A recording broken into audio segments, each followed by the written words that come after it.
자, 기준선 설정에 인터에서 이제 얘기 한번 해볼까요, 황영? 배에서 닻을 내리면 그 닻을 내린 장소에서 배는 크게 움직이지 않잖아요. 이 닻을 내리는 것을 최초군 초기에 접한 정보다 이렇게 생각하시면 돼요. 사람들은 조금 불확실한 거 이런 거 의사결정하거나 판단할 때 초기에 접한 정보가 마치 닷처럼 딱 돼서 그걸 기준으로 비합리적으로 판단한다는 그런 행동경제학의 이론인 거거든요. 영혼의 단자 카너먼과 뜨버스키 실험이에요. 사람들한테 1부터 100까지 써 있는 거 뽑게 하는 거예요. 숫자가 뭐 임의로 나오지 않겠어요? 30이 나오든 35가 나오든 나올 거예요. 질문을 하는 거예요. 이걸 퍼센트로 환산해서 유엔에 가입한 나라 중 아프리카의 비율이 몇 퍼센트냐를 맞춰보는 거예요. 사실 우리 그런 거 잘 몰라요. 그죠? 예를 들어 30을 뽑았어요. 그러면 아프리카 국가의 비중이 30을 중심으로 해서 그 정도로 답을 해요. 70을 뽑아요. 그럼 70을 기준으로 75%에서 85%예요. 즉 실제 이 명확한 사실 판단보다는 처음에 접한, 실제로는 관련성 없는 정보라도 처음에 접한 정보가 기준이 돼서 거기에 따라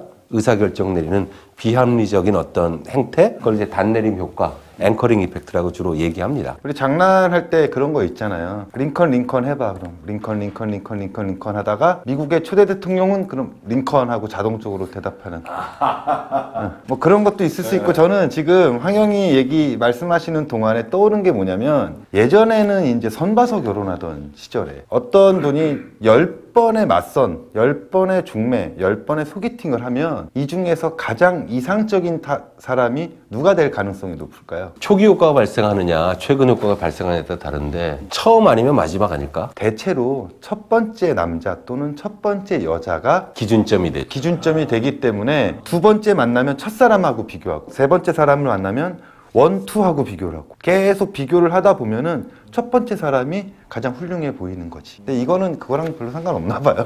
일단 앵커링 효과로도 볼 수 있고요. 그 제시된 자극의 순서에 따라 어떻게 판단하느냐 하는 초두 효과냐 최근 효과냐, 처음에 접한 거에 대해서 할 거냐 마지막이냐, 이거로도 볼 수 있고 한데, 첫 번째가 왜냐면 초기에 제시된 정보고 그게 기준선이 앵커링이 된 거잖아요. 그럼 그걸 기준으로 이와 유사한 사람을 택한다는 확률이 높다라고 한다면 앵커링 이펙트라고 충분히 볼 수 있는 거죠. 그럼 또 황영이 말씀하셨던 초두 효과하고 최근 효과? 처음 받아들인 자극에 대해서 훨씬 더 반응을 잘할 거냐, 제일 마지막에 제시된 자극에 반응을 많이 할 거냐. 더 쉽게 내 팀이 PT를 한다. 1, 2, 3, 4 중에 뭐가 낫냐 이거죠. 초두 효과가 발생하면 1번이 되는 거고 최근 효과가 발생하면 4번이 되겠죠. 물론 불변의 진실은 잘하는 팀이 되죠, 무조건. 근데 이제 비슷하다고 치면 초두 효과나 최근 효과가 발생할 확률이 높은데, 일반적으로 확률적으로는 이성적인 설득은 앞부분에 있을수록 효과가 크고 감성적인 설득은 뒷부분에 있을수록 효과가 커요. 단내림 효과가 실제 사람들이 어떤 물건을 구매할 때 일어나는 과정 중에서도 흔히 발견할 수 있는 것 같아요. 정장을 사러 가게 되면 점원이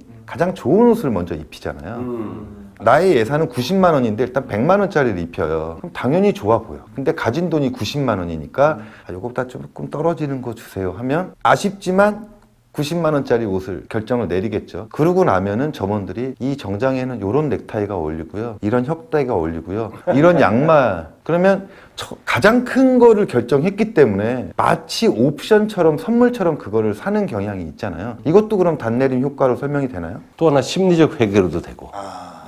행동경제에서 나온 그 인지심리학 이론들은 사실은 인지적 효율성에 기본한 다양한 변형된 이론이니까 다 연관성은 있고요. 광고에서도 그렇게 한 적이 있어요. 90년대 초반이에요. 그나마 좀 가깝네. 저번에 뭐 59년 왕십리 얘기하신 줄 알았는데. 예전에는 예물시계라는 카테고리가 있었잖아요. 결혼할 때 금붙이 시계. 그때는 예물시계라는 카테고리가 있었고 론진이라는 시계가 있었어요. 근데 그때 돈 기준으로 해서 예물시계로 잘 팔렸던 게 한 30만 원, 40만 원 정도께 정말 잘 팔렸어요. 당시에요? 예물시계니까 그나마 좀 비싼 거예요. 근데 이 브랜드가 광고를 할 때는 나름 매우 격조 있는 잡지 이런 데 250만 원짜리만 계속 광고하는 거예요. 그러면 단내림 효과가 뭐겠어요? 초기 제일 먼저 접한 정보가 기준이 되잖아요. 사람들 머릿속에는 결혼이 임박하지 않으면 예물시계 열심히 안 본단 말이죠. 론지는 250만 원짜리. 그때 돈 250은 얼마나 큰 돈이겠어요.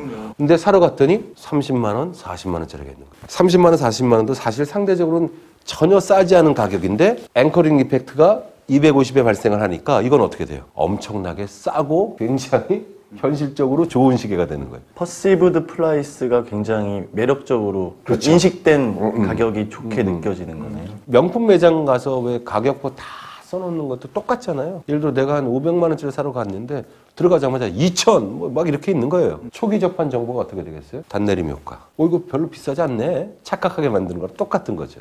전자제품 보러 갈 때도 입구에 가까운 데는 화려한 제품들을 보여주고 저 안쪽으로 가야 헤어 드라이기나 다리미 이런 게 저 안쪽에 있잖아요. 일단 비싼 거 먼저 보고 들어가게 하고 그런 거죠. 대학교에서도 첫 시험 잘 봐야 돼요. 그게 단내림 효과의 최초 접한 정보가 돼요. 교수님 입장에서는. 이 양반이 처음에 90점을 받았어요. 이 양반이 50점을 받았어요. 다음에 실제로 점수를 매길 때도 이 사람이 이미 90점이라는 게 앵커링 이펙트가 있잖아요. 조금 못해도 7, 80점은 줘요. 근데 처음에 이 양반 50점 줬어요. 그게 기준선이 제시됐잖아요. 근데 정말 잘해서 7, 80 받을 수 있는 것도 그냥 60점 정도로 채점이 되는 거예요.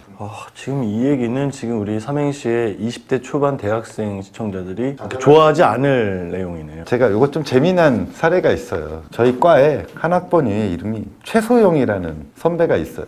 이름이 최소영이잖아요. 여자 같잖아요. 근데 우리 과에 A뿔은 여자만 주는 교수님이 있었어요. 이 사람이 어느 날 A뿔을 받은 거야. 철저하게 이름 때문에 죄송합니다.